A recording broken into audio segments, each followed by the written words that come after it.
Here's the headline here. Red and white lights in the sky over Las Vegas spark UFO reports. I'll read this, and then we'll go through some video, and then a possible explanation, but we'll see. So dozens of witnesses took to social media to post photographs and video clips of the unusual aerial phenomenon. While it is certainly not unusual to see lights in the sky over Las Vegas, the phenomenon in the night sky over Sin City last month was seemingly something a little bit more unusual. Consisting of red and white glowing lights spinning through the clouds, the spectacle was enough to unnerve a lot of people on the ground, and the mystery was soon all over social media. Suffice to say, the sightings were unlikely to be the result of an extraterrestrial visitation, but perhaps more intriguingly, they weren't necessarily down to any sort of conventional aircraft either. According to the National Weather Service, the most probable culprit was a type of fascinating atmospheric phenomenon known as light pillars. So long pillars of multicolored light streaking through the sky seem to be the perfect backdrop for impending alien invasion, but in reality, light pillars are a more common effect that can be found all over the world, the agency wrote on its website. They come from above, not extraterrestrials, but tiny crystals of ice hanging in the atmosphere. Ice is very thin, shaped like plates with hexagonal faces, according to this report. And then it goes on to say, when ice drifts down through the air, it falls close horizontally. Okay. At the top and bottom are the faces with more area. Ice is very reflective, so when light hits those wider faces, it bounces around and reflects off more ice crystals. And so that's what, there's something in the clouds that is reflecting. They're saying it's ice crystals that are just hovering there. That's what it looks like to me, but maybe it is just a series of ice crystals falling in succession, and that it's not like hovering ice crystals. It's just a group of them falling, and the same reflection happens each time. So I'll play. I mean, that's unmistakable. That is a UFO above the world famous sapphire. I mean, there is something in the sky. It's red in the middle. There's these two white lights over here. There's some other lights right there. Yeah, there are lights. And then it's so weird the way that our lights shine up in the sky actually creates. So what's going on here for people listening at home is that there are giant spotlights on the ground next to the guy filming, and they're traversing the sky. And as they approach the center of this supposed object, the spotlight comes into, I guess, contact with something that does reflect back light. It looks like a very bright spot. So to me, it doesn't appear to be moving. There's something, it appears to be stationary in the sky, and it's bouncing off of it. I don't want to go to TikTok. Don't take me to TikTok. I want to play this. It's forcing me to go to TikTok. Okay, I'll go to TikTok. Well, let's do it. I'll do whatever you want me to do. There's a UFO directly above the club right now. And so they're walking out. They're in the club. They were clubbing. I don't know what he's thinking. Yeah. And so they're walking outside. They're looking up in the sky, and there are a couple lights in the sky. And then, so I'll try to pause it on the section where. So it's going to pause. I'm going to try to pause it on the part where it reflects. And no, I don't want to do that. Right there. So you see, like, there's a little dot of light. It's right next to the red center where it appears to be reflecting. So if it is an atmospheric phenomenon and it is ice that is reflecting light, why is it only happening in one spot? Now, maybe there is a nice, reasonable, conventional explanation for this. I'd like to think so, but I would like that to be answered if it's possible. Aliens! That's one explanation right there. Y'all need to be calling damn news! I think they did. I think they did call the damn news. Oh, they come to Earth! Oh my God.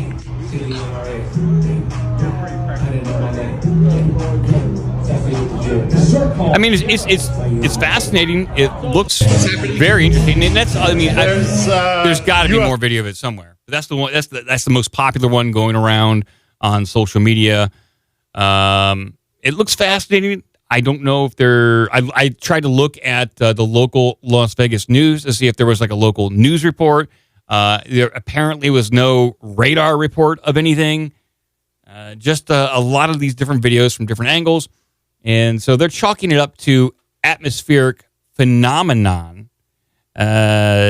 So there's a couple different reports. So The Hill wrote about this, obviously. And they're going with it's just ice crystals up there. And it very well could be that. So yeah, The Hill says a UFO over Las Vegas Strip, more likely a rare weather phenomenon. And this has happened before, like the pillars of light. This tends to look a little different than what I remember seeing, especially like in China. You see like these large pillars of light that shoot up into the sky. Very interesting looking, but that doesn't look like what we're seeing in Las Vegas. But this is what they're going with. This is what we got.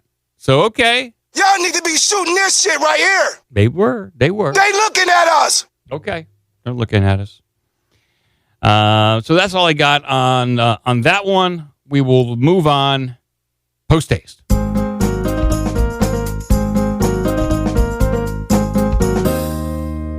Yeah.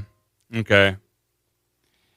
I do have something, and I'll talk about this before Cretched gets here. I was debating whether or not I was going to bring this up because this could fall in line with Corey Good areas of content. You know, Corey Good, he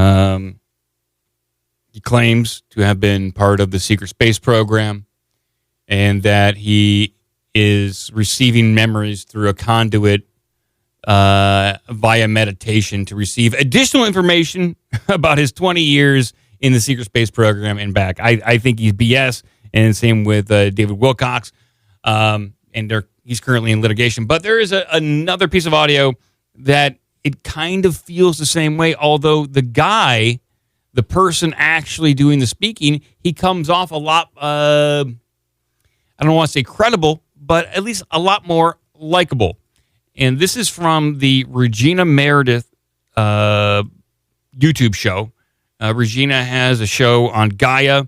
She does a ton of different episodes ranging from topics including being a psychic, trance mediumship, past lives, UFOs, ETs all over the place, all that kind of stuff.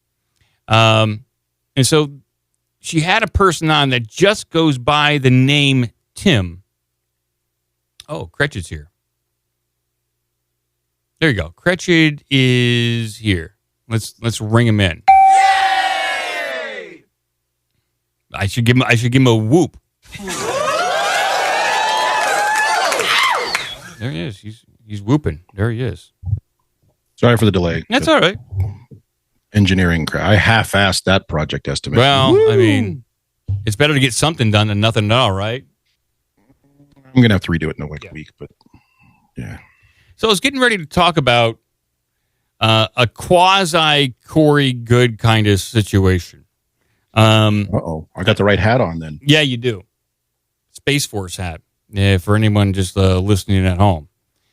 And here we go. Space Force. So this guy, he goes by the name Tim. That's all he goes by is Tim. And he's being interviewed by Regina Meredith, who has a fairly successful TV program or series on Gaia TV. She has her own YouTube channel. She's very big in the community if you like all this kind of metaphysical, UFO, paranormal stuff, and she's interviewing this guy.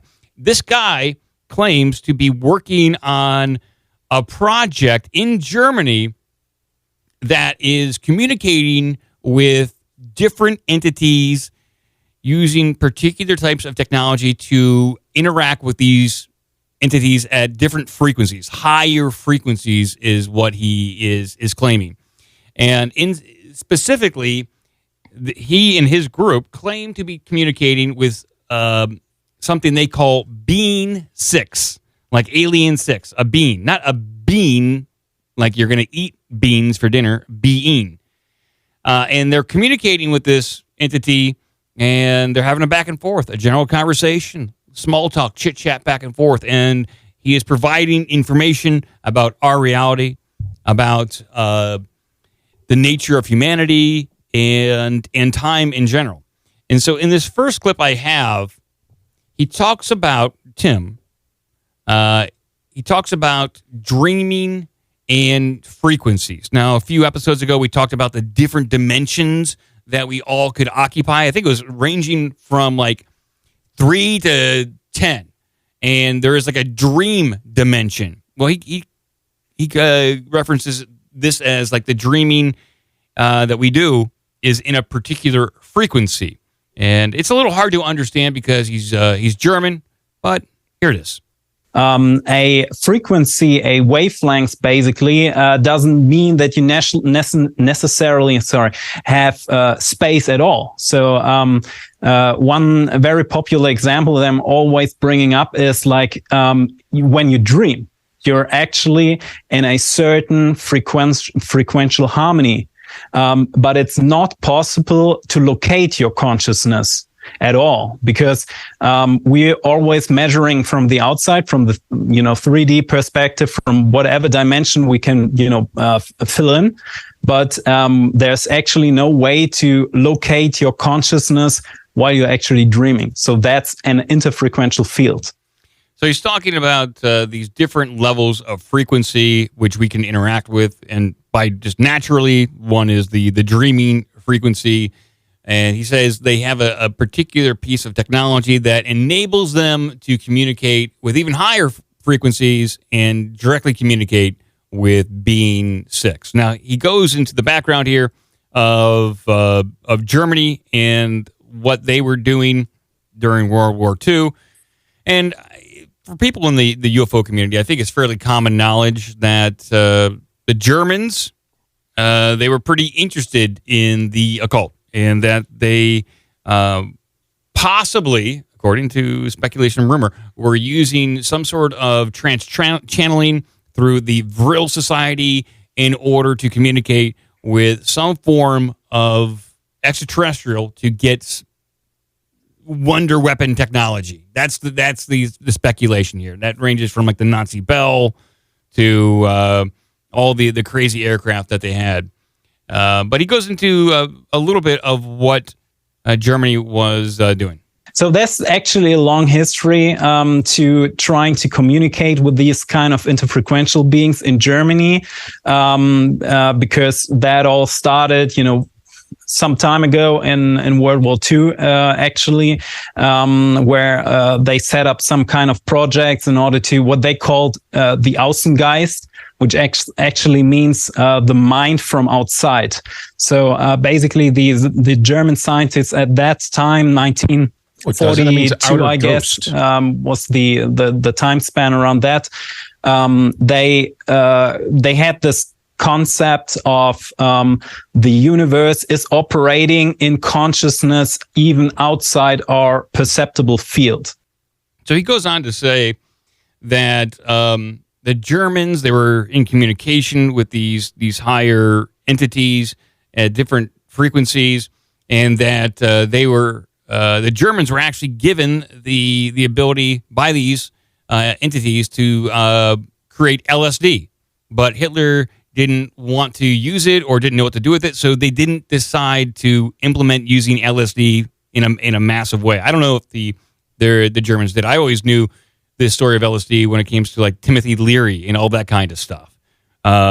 I don't know the exact origins of LSD. This guy's claiming it's coming from aliens as a way to give us a conduit to communicate with higher frequencies and dimensions. I mean, it was around back then. The Germans were big on amphetamines. Yeah, they love that stuff.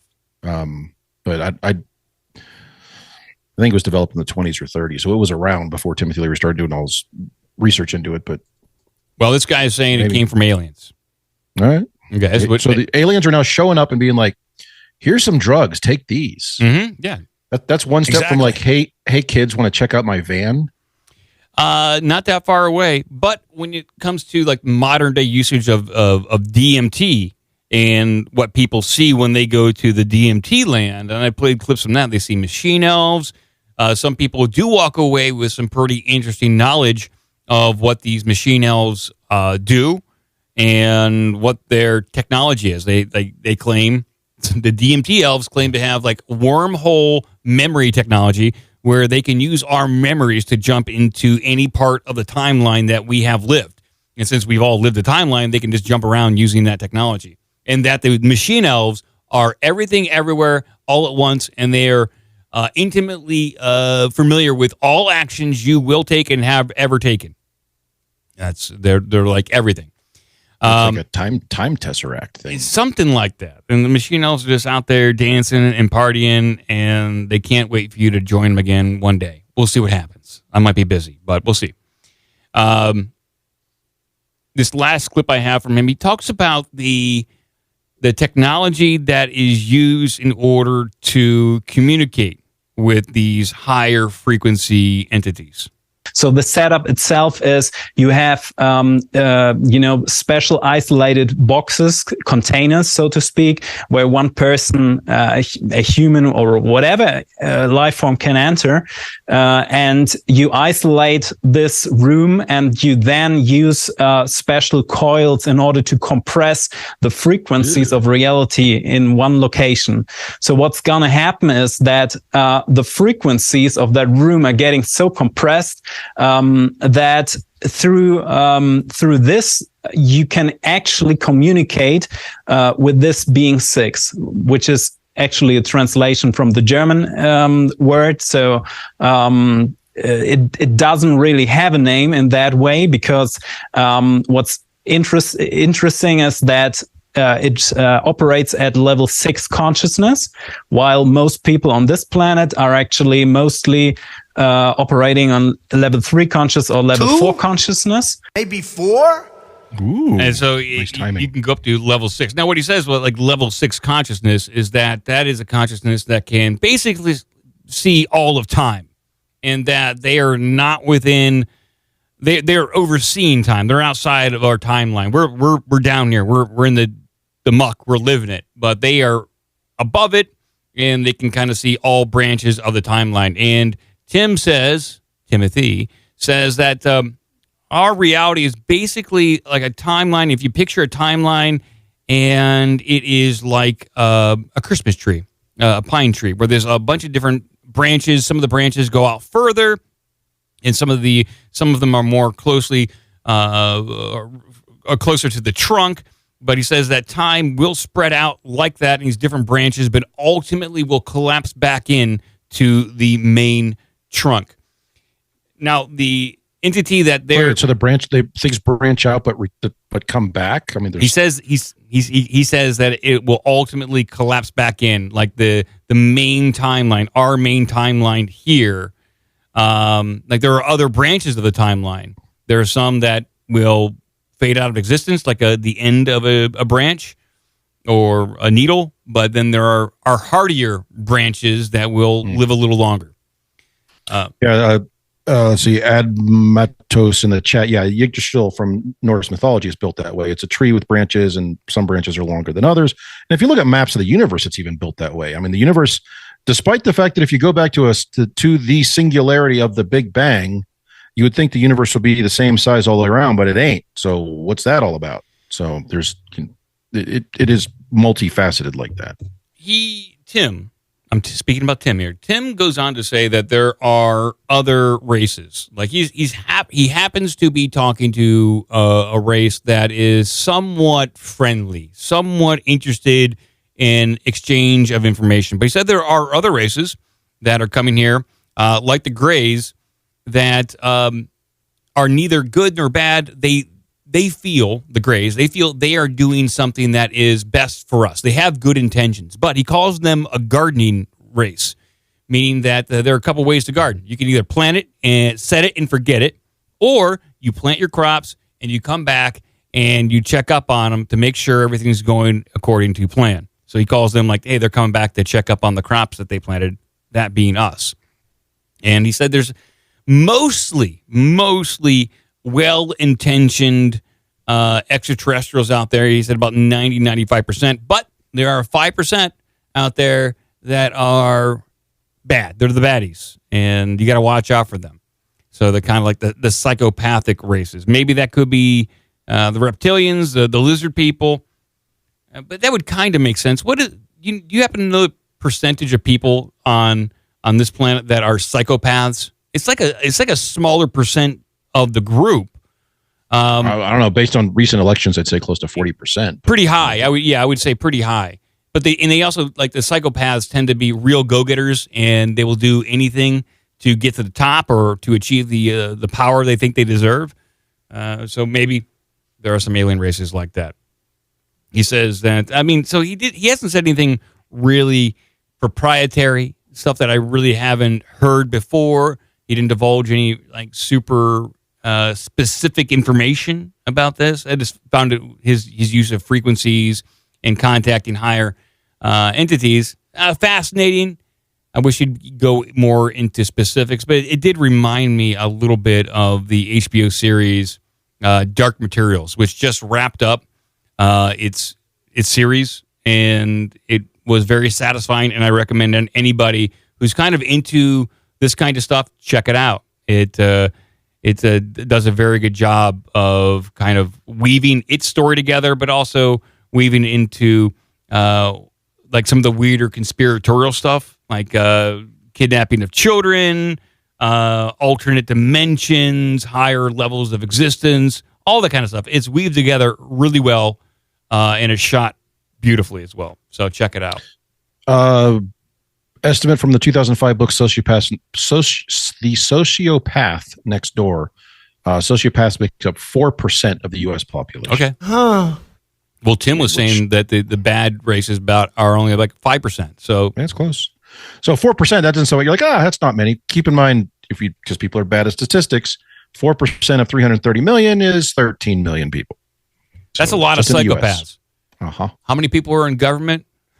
All of them. I would like the U.S. federal government employs about 1 million people. Maybe is that high? Yeah, probably more than that. But yeah, and yeah, I mean that would be the next question: is okay, it's only 4% of the population, but do they naturally kind of gravitate towards certain, professions or certain places to live or whatever, and then there's going to be clusters around that. Yeah, they like to cluster up and support each other, I suppose. Mm-hmm. And yeah. So that's what I got on weird alien stuff right now. We'll move on and see if we can get to some current events.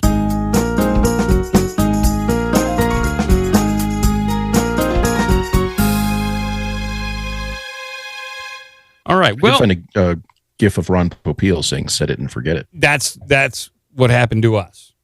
Mm-hmm. The aliens came. They tweaked our DNA. They said it.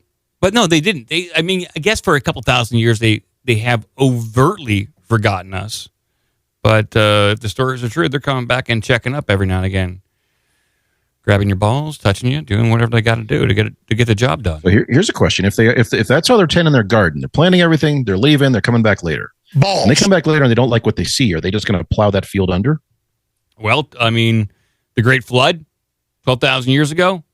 Right. Maybe we got a little. Maybe throw an asteroid at the planet. Maybe.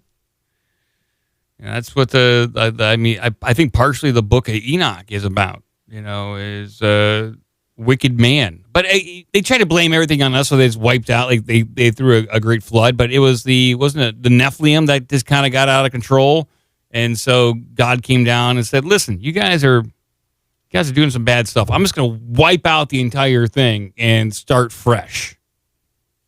And that's what they did.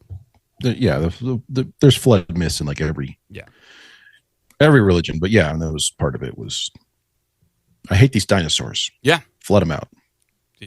They're eating all the grass. Yeah. Fuck them. Well, there is an update on the power station sabotage. They can you Let believe? me guess. Racism. Was it racism? They caught him. They got him. They got the one guy, Mr. Racism. Well, I got Steve Racism. I in this news report, they do not say anything about racism or anything like that. I'll bring it up on screen, and we will see what they have to say about this. But so far, nothing like that. Let's see here. Well, we do know it was 100% not the FBI buying a rifle for a mentally challenged individual and convincing him to go take pot shots at insulators on power stations. Oh, we know that was the case. No way. But here's the news report here from MSN. We now know it took just days for the FBI to link these two Puyallup men to 4 Christmas Day attacks on Pierce County power substations. 40-year-old Jeremy Crahan and 32-year-old Matthew Greenwood believed to be Also seen here in federal court documents. Both now charged with a conspiracy to damage energy facilities. Greenwood also facing a count of possession of unregistered firearms. A search warrant for this Puyallup home and RV on New Year's Day led to the firearms. Court documents allege this truck, plus clothing, bolt cutters, and gloves found at the Puyallup property match what investigators saw on Puget Sound Energy surveillance. It's very unnerving. Josie said the outage attack near her Puyallup home was one thing, but an arrest on her street? To see that they're like 4 houses away from me is a little terrifying. The charges allege bolt cutters were used to get inside 4 Pierce County stations from Puyallup to Kapowson, and a high side switch tampered with at each location. Power was cut to thousands and caused at least $3 million in damages. U.S. Attorney Nick Brown. Ultimately, no dire consequences happen, but anytime a massive power outage occurs, it can be very, very dangerous and indeed very deadly. So the attacks that happened here were incredibly dangerous. We asked if any possible connection to other power station attacks around the country and in our state. This is a national problem, but we're still investigating this case and a lot to be determined about the facts. I was happy to hear that they arrested 2 people. Okay, there we go. So they arrested 2 people. There's no speculation as to motive or if they were hired to do this, who they had connections with. I can't believe they're not speculating. Like, typically, there's some sort of opinion piece. And I looked around for additional information on this. I couldn't find any speculation on this at all. So it makes me wonder what's really going on. If they could tie it to Russia, why wouldn't they do that already? If they could tie it to white supremacy, why wouldn't they lead with that? So what is it really tied to at this point? Was this 2 guys that just wanted to do it for shits and giggles? No. How long until the FBI comes out and be like, yeah, we know all about them? It's possible. It's possible that they had eyes on these guys for a long time. They did get them on unregistered weapons. The ATF. By the way, I heard that. What is a registered firearm? So I don't know. Like, so is it different? Have you ever registered a firearm? Well, only when I filed an application so they could do a background check. They ran a background check on you. There's no firearm registry, they keep telling us over and over and over. Yeah, I found that to be kind of curious as well. So the ATF is now involved, the FBI and the local PD as well. Yeah, but so what is a unregistered firearm? I'm surprised they didn't have photos of these guys wearing MAGA hats. So yeah, no, they didn't get that. So. This must have been like the B team from the FBI running this one. Well, everyone's still coming back from vacation. Oh, they're on vacation. You're right. So yeah, I'm taking next Friday off. Give it to Charlie. What happened is the B team came in. They tried extra hard, and they actually caught the guys. They weren't supposed to catch them. Yes. But they actually did. Comment from the chat as far as no Bray, good point. This is in Washington, which is basically a communist hellhole at this point. Does Washington have a registration? It would not surprise me, honestly. So it'd be a state thing. Could be, yeah. Okay. Well, if it's a state thing, then why is the ATF involved? Because it all goes through the ATF. Okay. All right. Well, we'll move on. I got another story here, another update for people.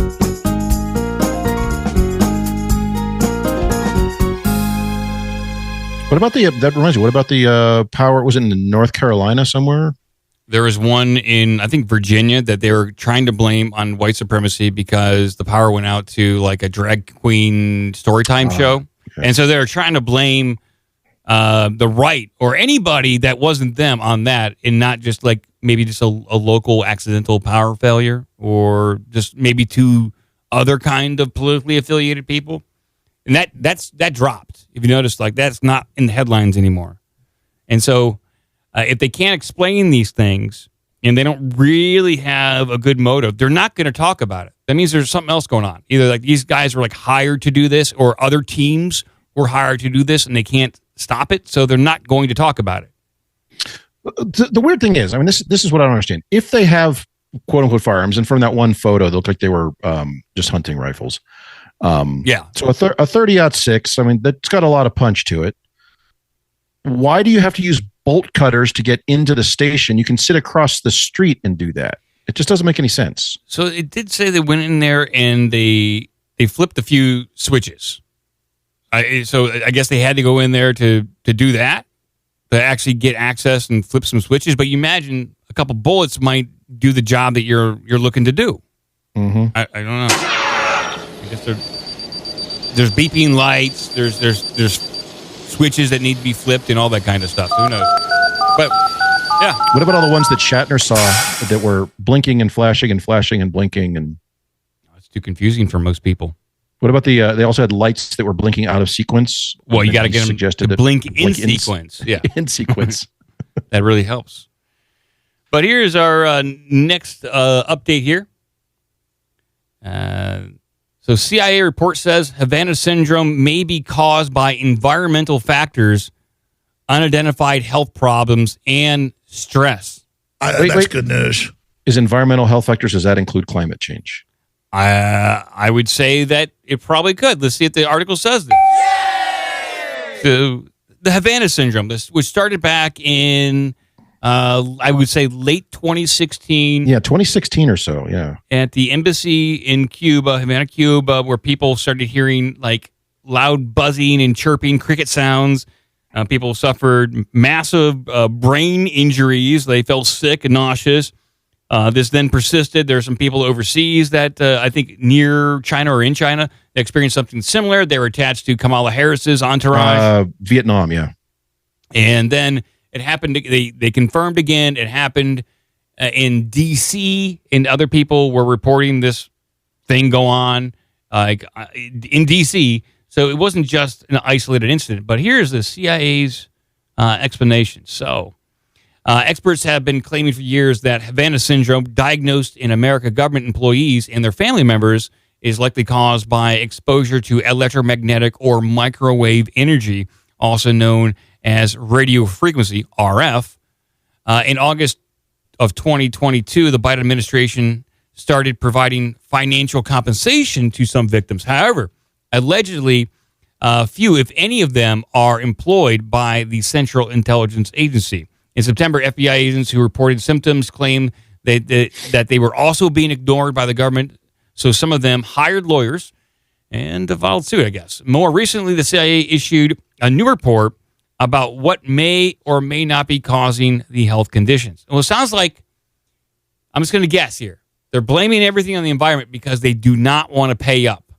That's it. They do not want to pay up. This is like airlines and weather. It was weather related, so thus act of God. Nothing to do with it. It's act of God. Act Force of God. majeure, act of God. Nothing to do with it. Sorry. Yeah. So I would say they were told, find a reasonable explanation that is not directly linked to some foreign state actor or terrorism or anything to deal with that has to do with being on the job.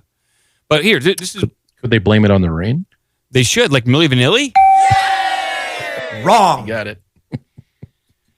It goes on to say, CIA can't prove Havana Syndrome came from an enemy attack. Well, also, they probably can't prove that it didn't come from an enemy attack. But and they specify enemy attack as opposed to their own stuff. Friendly fire? Yeah. A phased investigation report released by the U.S. Central Intelligence Agency on the 20th believes that most of the so-called Havana Syndrome among U.S. Embassy personnel may be caused by environmental factors, unidentified health problems, and stress. What if they weren't vaccinated? Why didn't they include that in here? Like, they weren't vaccinated, therefore I know it's back in 2016, but, gotta include that. Yes. Got him early. Problems and stress. It is not caused by a large-scale use of secret weapons, and secret weapons is in quotes, by a hostile country. Allegedly, Havana Syndrome involves U.S. diplomatic personnel and their families in Cuba, France, Australia, Switzerland, Austria, Russia, Germany, and other countries, and most of the cases are residents in Havana, the capital of Cuba. According to the reports, these expatriates since 2016 have been experiencing hearing loss, dizziness, nausea, migraines, fatigue, and other symptoms. The U.S. government later called these symptoms consistent with mild traumatic brain injury, as Havana Syndrome is what they dubbed it, and believed it was caused by the use of a secret weapon by a hostile country. At the end of 2020, the National Academy of Science, Engineering, and Medicine, which was also commissioned by the U.S. State Department to investigate the matter, issued a report stating that the attack from radio frequency waves should be the most credible explanation for Havana Syndrome. So there you go. That's what they said. According to reports from U.S. media, several CIA officers who did not want to be named revealed that the CIA investigated most of the 1,000 Havana Syndrome cases and believed that these cases cannot be explained by the same reason, but unlikely to have been caused by the use of secret weapons by a hostile state. However, the CIA also said the investigation had not been completed and that there are still more than 20 cases without investigating the reasons that can be explained. So the possibility that foreign forces are behind the scenes cannot be ruled out. Okay, it sounds like they're contradicting the headline here. Well, to your point, they said they can't prove it, but they also can't not prove it. But the Academy of Science says it most likely is radio frequency. When people experience symptoms and illness, so this is like the article from the activist. When people experience symptoms and illnesses after being exposed to electromagnetic frequencies, also referring to electrosmog, also referred to as electrosmog. This is often referred. That's what they're calling here, electrosmog. I've never heard that. That sounds made I've never heard of electrosmog either, but according to MSNBCnews.com, it is a thing. That sounds like the name of, or it sounds like the one of the weapons or something of a crappy comic book bad guy. You got your bad guy Electro Man. Yeah, he's like, I'm going to release my electrosmog, and then Captain Planet has to like come out of his like weird sewer hole and punch him or something. Yeah, Do you understand that? Okay, it's not convoluted at all. So apparently, records going back at least to 2015. Electrosmog refers to all man-made electromagnetic radiation created and present in our surrounding environment. Apparently, electrosmog, this is often referred to as microwave sickness, radiation sickness, electromagnetic sensitivity, or electromagnetic hypersensitivity. Electrosmog includes microwave, aka radio frequencies, aka wireless Wi-Fi, radiation from cell phones, cell towers, utilities, smart meters, 5G, and numerous other sources. Power stations. Power stations, maybe. It may be, yeah. Maybe you have to get some bolt cutters, go in there and turn that off for them. Decades of research has already determined that exposure to biologically harmful and ES, I guess electrosmog, is a federally recognized disability in the U.S. Really? It is. In 2021, a federal court ruled in favor of organizations and petitioners that sued the Federal Communications Commission for not adequately protecting Americans from wireless radiation exposure, including 5G. In November of 2022, one of the organizations announced it is seeking plaintiffs who have been injured by exposure from cell towers and Wi-Fi. Okay, and more government employees report Havana Syndrome and have filed lawsuits. So there you go. So the CIA says probably environmental factors And the Academy for Science says it's probably radio frequencies. And people are getting sick. I have heart palpitations. Mm-hmm. I can't concentrate. I forget things. I get confused. Yeah. Mm-hmm. All those things can happen. Can we include 5G on that? Because that's a conspiracy theory, remember? Yeah, well, 5G is listed on here. It is listed. So this is the update. And I think they're going to want to drop it after this.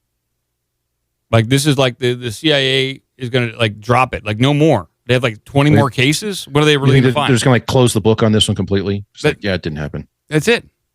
It's, like, after that, what really are they going to say? Because they probably know the real answer. They just can't say. And that's it. That's case closed. Time to move on. Exactly. That's all they want to do. They want to move on. Well, if they admit that this is something they either know about from foreign actors or their own, though there are microwave weapons and whatnot used for crowd dispersal and things, then it might kind of, it basically might open that entire can of worms for all sorts of stuff. So yeah, if they say we believe it is another country doing this, but we don't know who, and by the way, we can't defend you from it. That's a lack of confidence. That's a additional loss of faith in the government. They can't have that. So just chalk it up to the government. Chalk it up to climate change. Chalk it up to anything else that isn't like by a person doing it. Though I do want to raise the question, why was it seemed to be only around embassies and involving like intelligence personnel at embassies and consulates and things like that. So wouldn't it be affecting way more people than that? You'd imagine. There's way more people that are under stress and have similar working conditions as to those people. So apparently they're not digging deep enough. Like, we're asking these questions. They dug too deep. Yes. Give us an email at ourbigdumbmouth@gmail.com. Check out obdmpod.com for all the social media and donation links.